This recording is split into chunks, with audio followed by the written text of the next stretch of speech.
everybody, welcome to my channel. If you're new, welcome back if you're returning. I'm going to get right into it today. So it's taking me a while to do this voiceover. I'm just showing you some of the products I'm using here, like usual, before we start.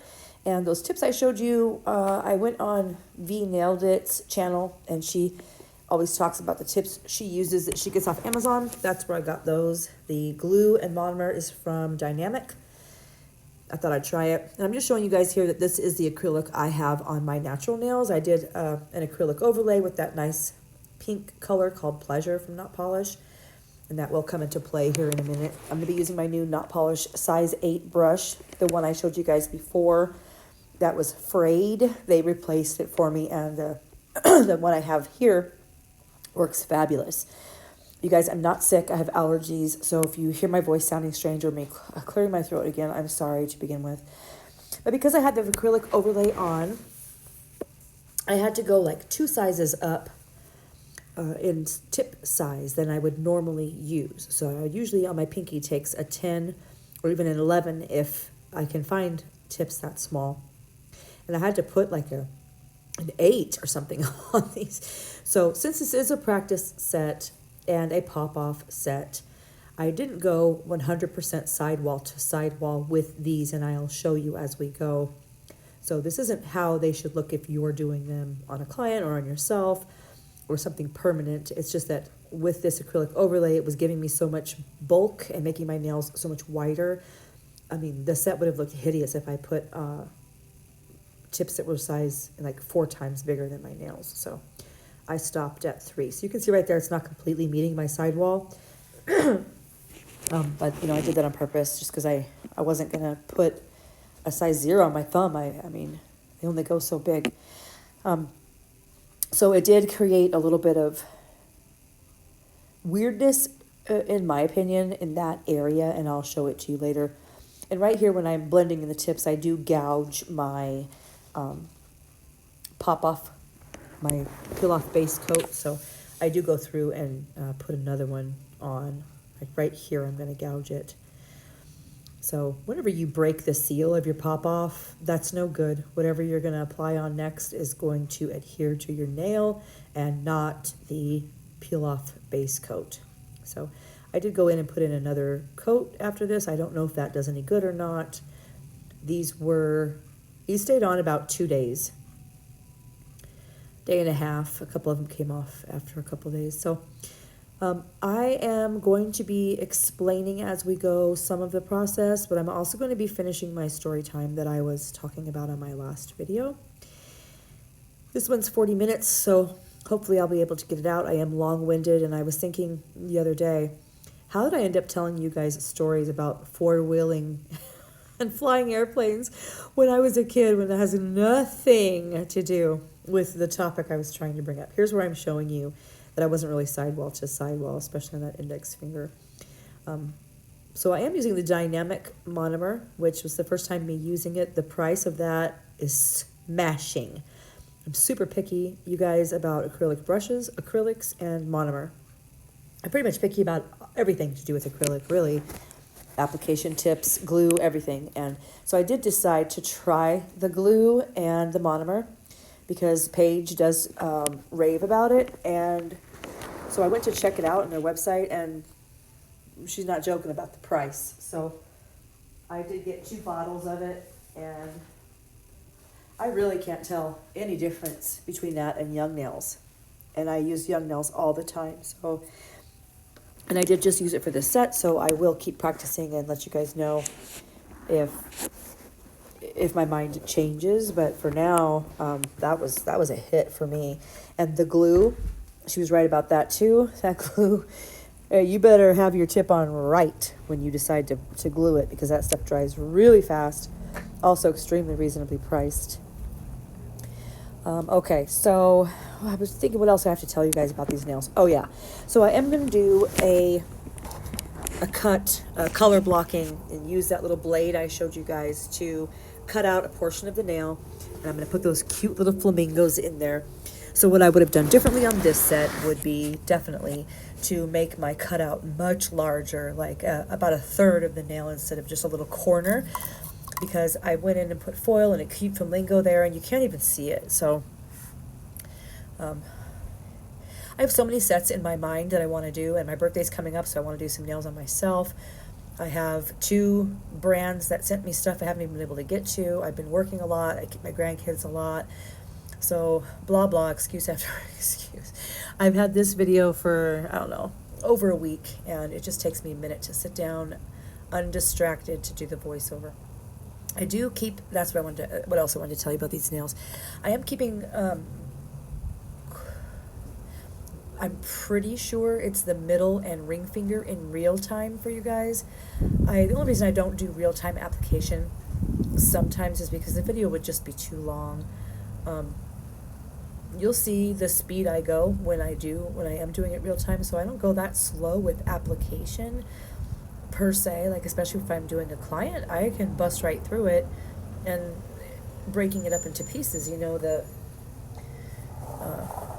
sorry, I'm outside as usual, and my wife pulled up right as I was talking, so I'm sorry about that. So yeah, when, you know, breaking a set into like 3 pieces is how I put it in my mind. There's the prep, the application, and the filing and the finished filing. You know, that's usually if I break that down into pieces, my prep is what is the variable, because do I have naked nails? Do I have to do a consultation first, or does the client know what they want? Do I have to take down a set, or are we doing just a fill? Like, it's a lot to consider, so that first part of the set is always a huge variable. And it's that way for me too when I'm doing my own set. At the beginning I showed you that swatch stick. That's because I always match up the colors. I take probably a half hour or more just swatching colors to see what goes with what, and you know, I'll look in my glitter drawer, and like for example with these, I found those flamingos and I was like, oh my gosh, summer pink flamingos, how cute. And so then I had to find a pink to match it, and I knew I wanted to do an ombre, so then I had to find a nude to match the pink that wasn't going to be too sheer or wasn't going to cover it all the way, etc., etc. So that is always, I think, the biggest variable when I'm doing a set. The acrylic application doesn't really take that long, and neither does the filing. I don't know why I was getting into that. Oh, to show you guys my speed. So I don't know why I don't leave it in real time. You guys let me know if that's what you would prefer. If you're liking it where I just do a few of them in real time, or all of it in real time. So yeah, for that color blocking, a lot of times I will just use my brush and basically leave a negative space, you know, just not apply acrylic in the area that I'm going to color block. But sometimes I want a really sharp cut, and then I'll use my blade for that. So that's what I did here, and you can see the area I cut out, and that is what I was saying that I would have done bigger. I would have made that angle much sharper, still kept it at the corner, but just brought it up higher. And here I'm showing you, this is real time, and here I'm showing you how, if you're using a bigger brush, this is a size 8, but as you can see when I showed it to you earlier against side by side with my Young Nails brush, you can get a lot bigger bead and a lot more monomer in this brush. And if you don't pick up, okay, if you're graduating to a larger brush, you're going to waste a lot of monomer at first until you learn to pick up a bigger bead, because your liquid to powder ratio, your muscle memory, your hand-eye movements are used to that smaller brush, and you're just going to notice right away you're filling up your dapping dish way more, and your napkin and your towel is just much more saturated, and it's just how it goes. So I'm showing you a trick that I saw, I'm pretty sure it was Tao from Not Polish, do, and it gets the right amount of acrylic in your brush, number 1, and number 2, it just improves your ratio, your bead. So that's what I'm showing you guys when I'm picking up these beads, how you'll see me, I kind of call it double dipping. So I will soak my brush in the monomer, wipe it off. When I'm dipping it in the powder right here, I'm probably going to do it again. I'm going to dip it like normal, get a normal bead. I'm going to wet it again by saturating that bead on the side, and then pick up basically another bead with it. And you can do it this way. You can work with larger beads or with smaller beads. I feel like it doesn't save any time to do either, because if I work with a larger bead like this, I still have to wait for it to stiffen up. I have to keep it on the nail. I have to move it around and pat it in place. So if I'm doing that with a smaller bead, of course that goes quicker and I'm putting more beads on, but I'm still covering the same amount of area, whether I do it in a big bead or several little ones, if that makes sense. So I don't feel like it saves too much time unless you're maybe doing like a one bead method, but I don't know. I like doing it both ways. I kind of like to pick up a really meaty bead, actually. That's kind of more satisfying. So I do these with matte top coat. I put the little flamingos and some glitter in that little cutout area, and I use those 5D pasty stickers from Profiles Backstage that I showed you guys. And I don't think there was much else to these nails. Oh, I just did a little, okay, it was the pinky, and this is definitely in real time here. A little bit of bling. I also added a little bit of bling, which I've been starting to do a little bit more of lately, just because it's, I don't know, it just looks cute, and I don't normally do that, but it does add a cute little touch to it. I think I sped this up. I think I only had the bead pickup slowed down for this one, but on the ring finger, I think I go to real time. I'm not sure, you guys. Okay, so my story time. I don't remember why, unless I watched back the video, why I was telling you. Oh, I guess I was telling you guys things about myself, like how I've been in the restaurant industry for a long time, and how I have a really strong work ethic, and I'm a good employee, and all of that stuff. And you know, I am not really a sit down kind of person. The only time I ever sit still is when I am doing nails or anything to do with nails, editing videos or doing voiceovers. Then I'll sit down. Other than that, I'm just not a sit down type of person. So an office job is not for me. I cannot sit somewhere and answer phones. If I'm on the phone, because I've definitely had jobs like that, I've done apartment managing, leasing agent, that kind of thing, which is good because you get up from your desk and move around and go show apartments and go do inspections and, you know, that kind of thing. But the desk sitting part, I'd just rather stick hot needles in my eyes. No, thank you. I can't do it. If I'm not actually involved in a task that keeps me occupied, I will find myself standing up and like cleaning something somewhere. Like I'm not a sit still person, never have been. So restaurant work, although it is, I wouldn't say it's menial or tedious or anything like that, there's great satisfaction in it, because you know, especially if you're a manager, like I was for the last many years, the general manager of, like I mentioned, several different locations of the company I worked for. They have 11 locations in town, and I worked at probably 5 or 6 of them, and kept getting promoted to larger and larger stores until I had the largest store. And instead of becoming more appreciated, I just, you know, I finally had to leave. But there's great satisfaction in it, because you know, the buck stops with you, where whether it's good or bad, you know, you have employees under your care, you have health inspections, you have, of course, guests, customers, clients, whatever you want to refer them to them as, who count on you to not give them food poisoning, you know. I mean, you count on them to keep your restaurant clean, and the food, just everything has to be on point. And there's a lot of moving pieces, and I thrive on that. I thrive on a lot of activity, fast-paced environment. I love it. And it was really something that I was good at, and I took a lot of pride in. And like I mentioned before, I'm an extremely loyal employee, and I gut things out much longer than I should. And that was the case with my last job. I stayed there way too long. We kept losing more and more things. And Arizona is, this may be the same in whatever state you live in, but Arizona is what's called a right to work state. meaning the employer has the right to hire you, and you have the right to work there. And that's it. The employer sets the rules besides the rules that the federal government or your state mandate, as far as like what minimum wage is, whether you have to provide breaks or paid breaks, or a paid 15-minute break after 2 hours or anything like that. That is up to the employer here in Arizona. So if right to work means when I get hired at a place, especially a place that's like a smaller, 11 locations isn't small, but it is a family-owned place, okay?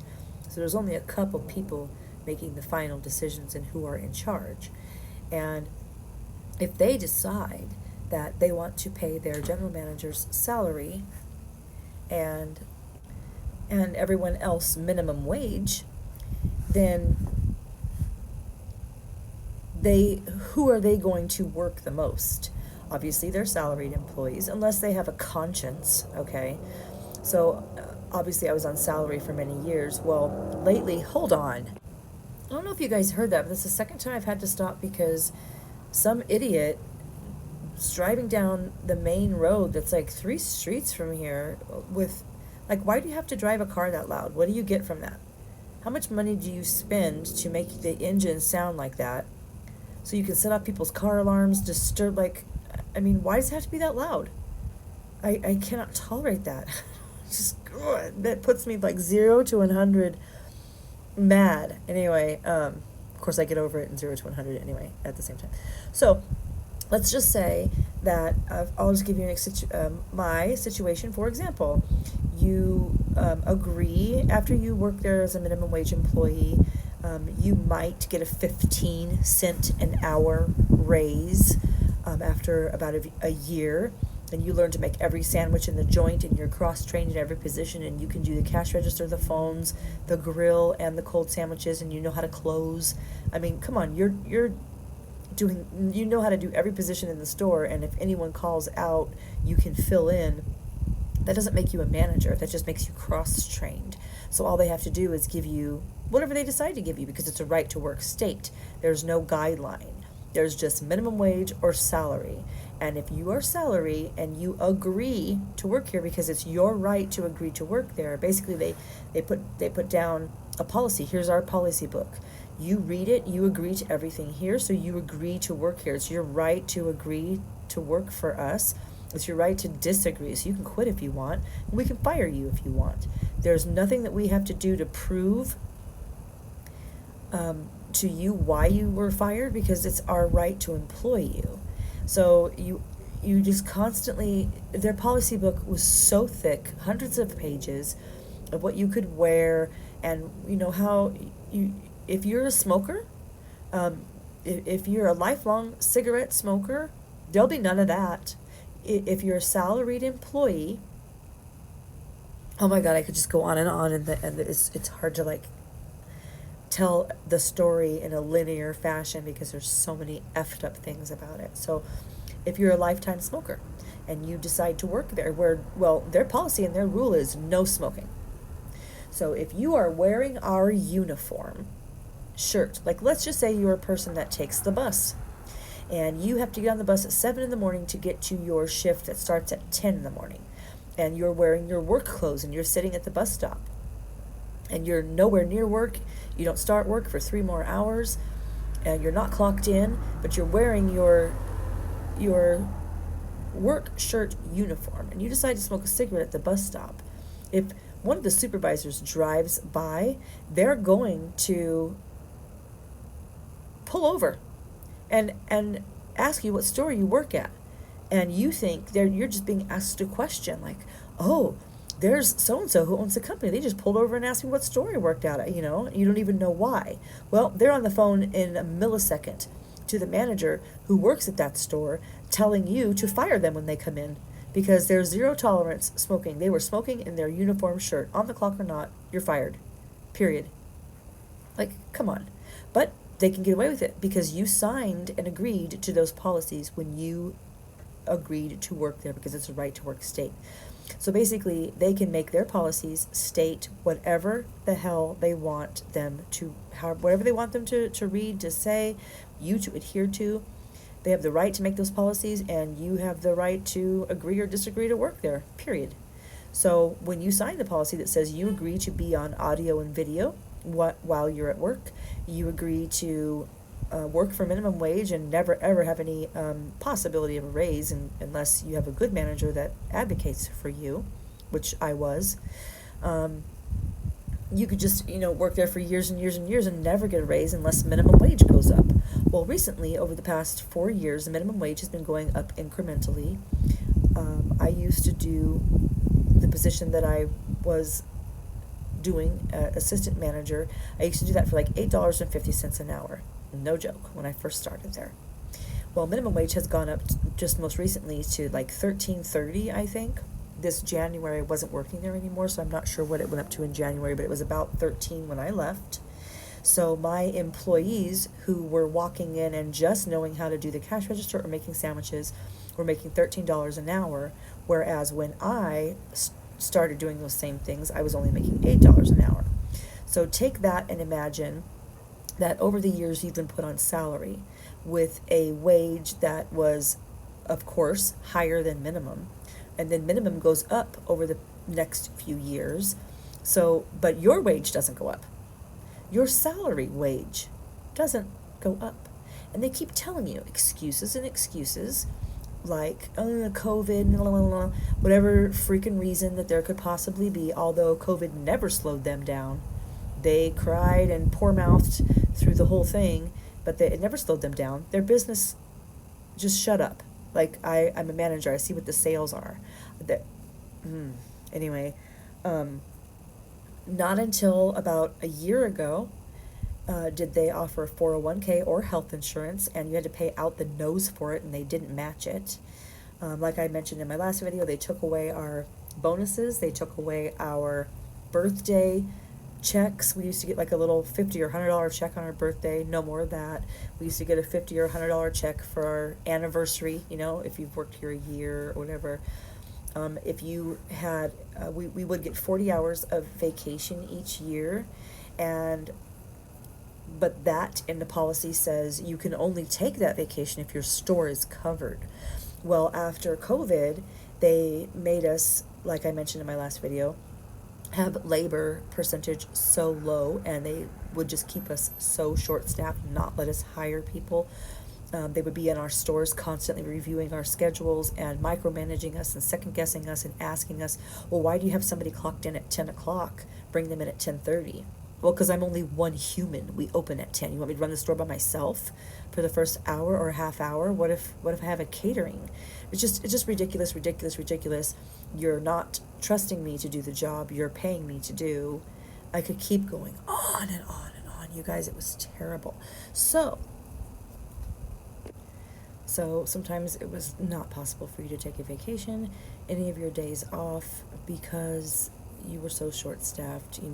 If you had the nights or weekends off, your managers would be calling you because, they're trying to run the store on Saturday and so doesn't show up.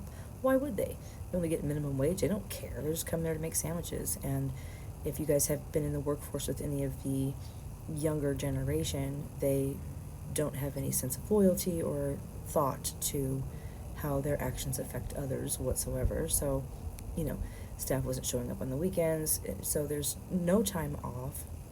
And if you do get to take your vacation, you're working all the way through it, not getting paid for it. And if you do get a raise, like let's just say they have to, they know it's been over a year since you've been given any money, and you have a flat rate that you work at because you're on salary.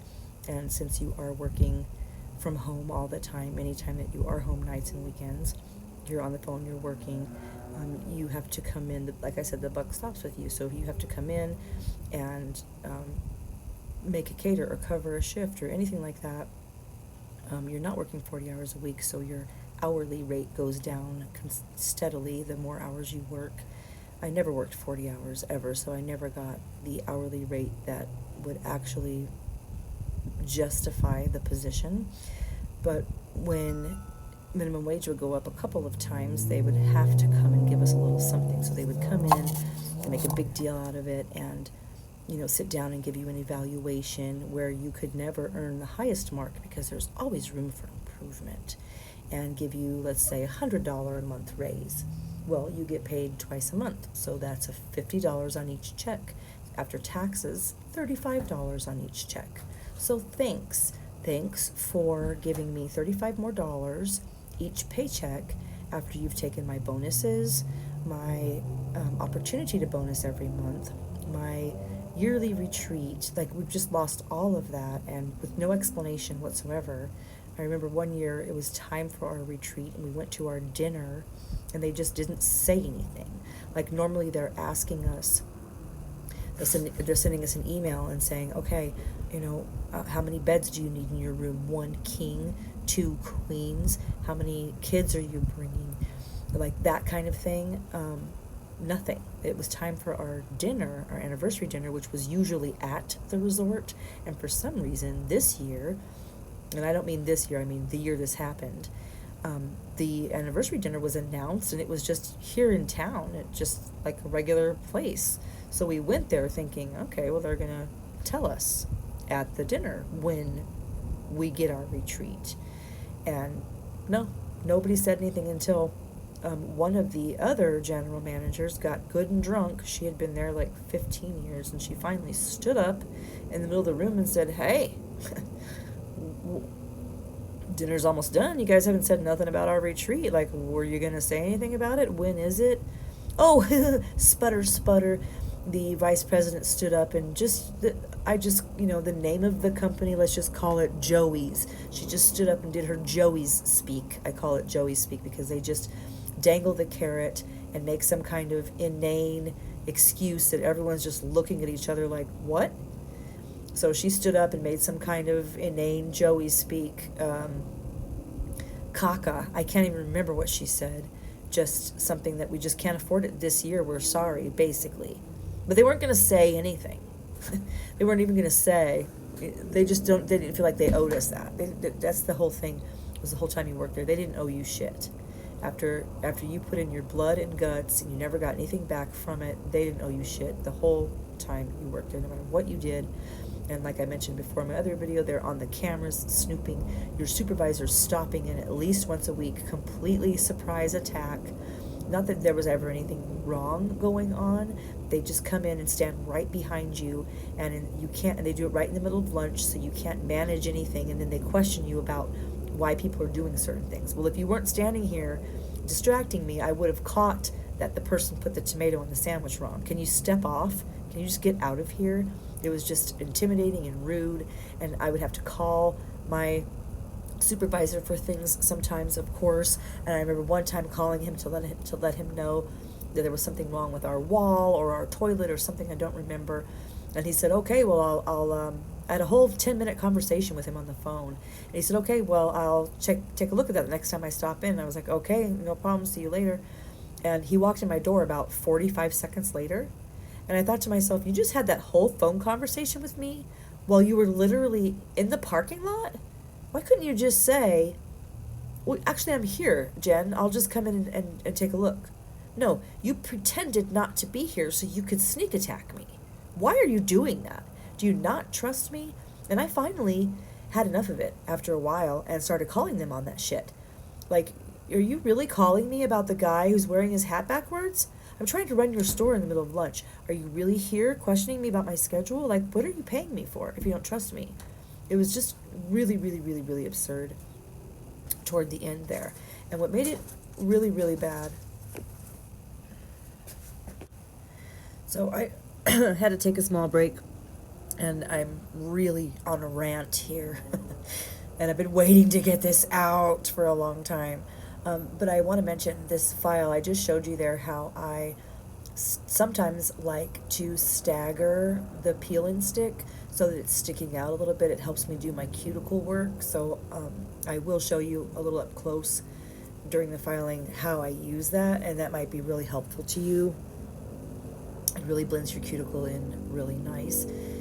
putting the files like that, and you'll see me switching sides. When I'm using the blue side, it's after I'm done with the red side. It's because it's a finer grit, so I'm kind of buffing out a little bit more of the scratches that I did with the red side. So I'll do the red side first and then the blue side. Anyway, what made it really horrible, I mean, and another thing, you guys, okay, last year, I'm 51 years old. I have no retirement, no pension, no retirement plan. I only have a 401k that I've only been able to contribute to for 1 year. I told you it took them until a year ago to put together a 401k. And they kept just saying, you know, we're a family-owned company. Just stick with us, bear with us. We're expanding. We're going to open, you know. And they did eventually do those things. But you know, I'm 50 years old. Is it really time for me to, you know, to change my game? Do I have it in me to give 15, 20 years to another company and start from the bottom? Like if I quit, you know? So that was just always on my mind. Like, how do I walk away from this place? Besides the loyalty that I had, like, you know, in my guts, like. When you become a manager there, they really instill in you, like they sit down with you and they have basically an interview, like, do you feel like you could do this? And here's what we expect of you, and you know, that kind of thing, of course. And one of the things that they just bone into you at every meeting, I'll tell you about the meetings in a second, is ownership. That is your store. You are responsible for meeting your food supply and labor costs each month, you know, your controllables, all that kind of stuff, and it's your store. If someone calls out, you go work that shift. You fill it. If you have someone waiting in the wings to go work that shift, good for you. If not, you go do it. And you're not getting paid any extra. You're on salary.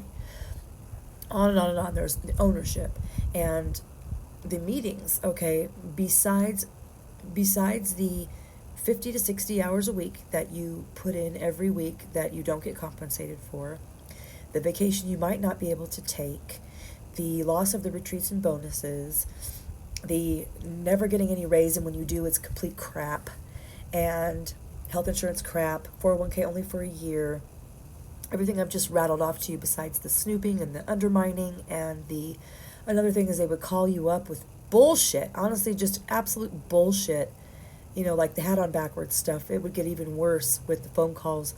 Something would happen in another store, and the actual director of operations called me up on the phone and asked me something that I have nothing to do with whatsoever, but she's already made her mind up that I did have something to do with it. So now I'm behind the 8 ball having to explain myself and hoping she believes me. Like, I don't know why, but I would get those phone calls, like, about stuff I had nothing to do with. So in addition to all that stuff I just mentioned to you, every Monday morning and Friday afternoon, Monday at 8 a.m. and Friday at 2. So don't think you're going to start or end your week without getting on the phone with your supervisor and every single team member. We had Monday morning and Friday afternoon phone conference meetings. So that was twice a week meetings. Then we would have our one-on-one meeting with the president once a month, where we used to bonus, but now we don't. But we still have to go in and be held accountable even though we don't get paid for it. There's that meeting. And there is once a month an in-person meeting. And you have to drive downtown, pay for parking, get there early, leave your store early, hope that you're staffed for that. There's no excuses, even if you get in a car accident. If you get in a car accident on your way there, you're still going to go to that meeting. You're going to go to the assistant meeting the next day. Because the manager meeting was one day and the assistant meeting was always the next day. Because that actually happened to me one time. There's no excuse whatsoever, ever to not make those meetings, when I tell you what, never one time in any of those meetings was anything said or told to us that couldn't have been told on the phone, during Zoom, anything else. So it was completely ridiculous, honestly. And so that adds up to 11 meetings a month. So all the other stuff I just mentioned to you, add to that 11 meetings a month. Add to your operations in your store, constantly switching POS systems, so you're constantly training in some system that doesn't work properly and crashing, and customers pissed off, and rolling out new menu items and complicated. Oh, it was just exhausting, beyond and past exhausting. So there's all of that. And now let's bring COVID into the situation.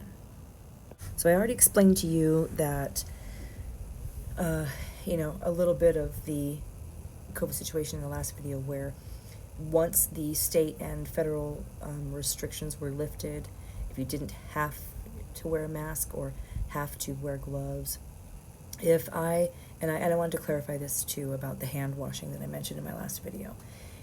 I'm not talking about hand washing between making food. I'm talking about if I'm standing at the cash register taking orders, and because our system would be you hand me your cash or you hand me your credit card and I'm swiping it, or I'm giving you change, because it was archaic until they got a new system, and then that failed and they had to get a new system. Anyway,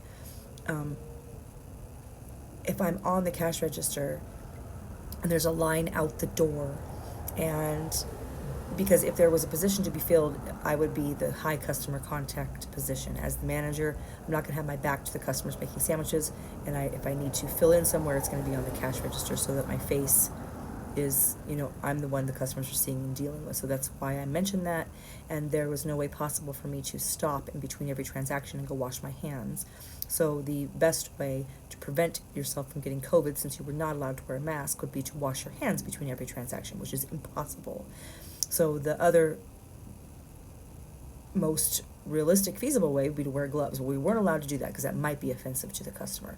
We're not allowed to keep hand sanitizer on the counter or use it in between guests because that would be offensive to the customer. We're not allowed to wear masks because that is offensive to the customer. Just on and on and on and on. So naturally, I got COVID, and I caught it twice. And the last time I caught it, this last November, I was hospitalized. I've had good health my whole life, you guys. I don't get sick. I just don't get sick. My whole store, my staff could be sick, flu season with every kind of thing, and I would never get sick. Well, after my second bout of COVID, I can't get better. Since in November, I was hospitalized with COVID, blood clots on my lungs, double pneumonia, and they didn't check on me once. They can call me 30 times a week, stop in my store, crawl up my you-know-what for 10 years, but they didn't check on me one time while I was in there. The only time I got a call from the director of operations, now I was in contact with HR the whole time, keeping her apprised every couple days of exactly what was going on, but they never checked on me once. I got a phone call from the director of operations the day my FMLA leave expired, which is unpaid leave. It just means they hold your position, to ask if I would be at work tomorrow. No, I couldn't. I still couldn't bend over to tie my shoes or put my socks on without feeling the fluid in my lungs glugging around like a gallon of milk, okay? And they knew that. You're literally calling me to ask if I'll be at work tomorrow? No. Well, we're going to need a doctor's note. A doctor's note? After all these years of service? After everything you guys have put me through, no. So on that phone call, I told her I'm going to have to resign. I guess I'm going to have to resign. You've gave me no choice. It was the best thing that ever happened to me, you guys. I work at Target now, and the first day they gave me a slip telling me when my breaks would be, because that's another thing. When you're on salary at this place I worked, you don't get a break. You're there from 5:30 in the morning till 3:30 in the afternoon, and you do not get a break. You don't get to eat. You don't get to step outside to have 5 minutes to yourself or take a phone call or speak to your children, leave early for your kids' baseball practice. Nothing. They own you, and they make it clear that they own you. And I did get caught. That's right, caught, because they're there to catch you doing things. They make that clear as well. Caught smoking a cigarette one time outside, taking a break, and it was 7:30 in the morning before any of my staff was there. 2.5 hours before we opened, I stepped outside to smoke a cigarette, and my snoopy supervisor came walking around the corner. I don't know what he was doing there at the time of day. He never explained himself, because he doesn't have to explain himself to me. I don't know what he was doing there, but he wrote me up and sat me down and asked me if a cigarette was worth my job. He was prepared to fire me after all that, because he saw me smoking a cigarette. Absurd. So I'm actually thankful that I got sick. I'm actually thankful because it's over now. I was able to leave. And lesson, you guys, it doesn't matter how old you are. If you're in a situation like that, leave. Don't give your loyalty to people who don't appreciate you in life, period. Do what makes you happy. And I guess that's the moral of my story. Thank you for listening to my rant. I have many, many, many, many more things to say, of course, just about, life. I hope you enjoyed the nails. I really wish the flamingo area was bigger because the flamingos were so cute. It makes me want to remake them. Thanks for watching, guys. Like and subscribe. Bye.